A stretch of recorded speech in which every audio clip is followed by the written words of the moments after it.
sa Amerika, tila nagkaroon ng isang malaking fountain sa gitna ng isang highway sa Philadelphia. Nasira kasi ang tubo ng tubig, kaya bumulwak ang tubig ng hanggang 60 talampakan. Hindi naman ito gaanong nakaabala sa daloy ng trapiko. Patuloy na iniimbestigahan kung bakit nasira ang tubo.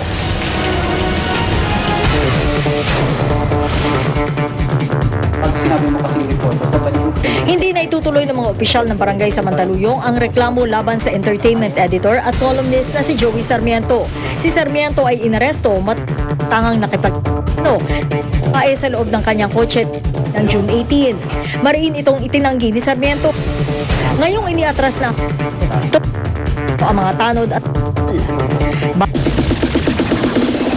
Chika Minute! Isa si Ogie Alcacid sa mga magpe-perform sa inauguration party ni President-elect Noynoy Aquino. Aawitin naman sa mismong inauguration ceremony ang kantang kinompose ni na Ogie, Ryan Cayabyab at Noel Cabangon. Makichika tayo kay Nelson Canlas.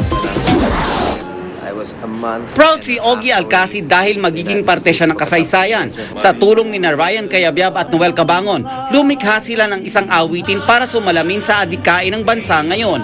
Ito ay unang aawitin sa inaugurasyon ni President-elect Noynoy Aquino. The message is, very briefly, tapos na ang panahon ng, tapos na yung dilaw, tapos na yung orange, tapos na yung green, tapos na yung iba-ibang kulay. Bahaghari na tayo. Isang bahagharing kailangan magsama-sama. Diba? Ito'y abot-tanaw na natin. Siguradong magpe-perform daw si Ogie sa concert party matapos ang inauguration. Hindi niya mapapalampas ang makipagsaya sa importanteng araw na ito sa presidenteng sinuportahan niya mula kampanya. Ay, wala rin akong choice. Ano ba ito? Naatasan ka ba na mag-form ng sort of committee or ikaw ba Hindi yung naman. decide kung sino yung... Hindi naman. It's Tita Maria Montelibano who decides, no? But you work closely with her? Well, I've been working closely with her since the beginning of the campaign. Ngayong magiging presidente na si Noynoy, handa ba si Ogie na tumanggap ng posisyon sa gobyerno? I'll ask na lang for his help sa OPM. Mas pinapriority ko yun. Kasi doon naman din yung expertise ko eh. So, any government position, wala rin din naman akong alam dyan. So, I'd be better off rendering my services to an organization that I'm passionate about and I think I can be of big help to. Nelson Canlas updated sa Showbiz Happenings.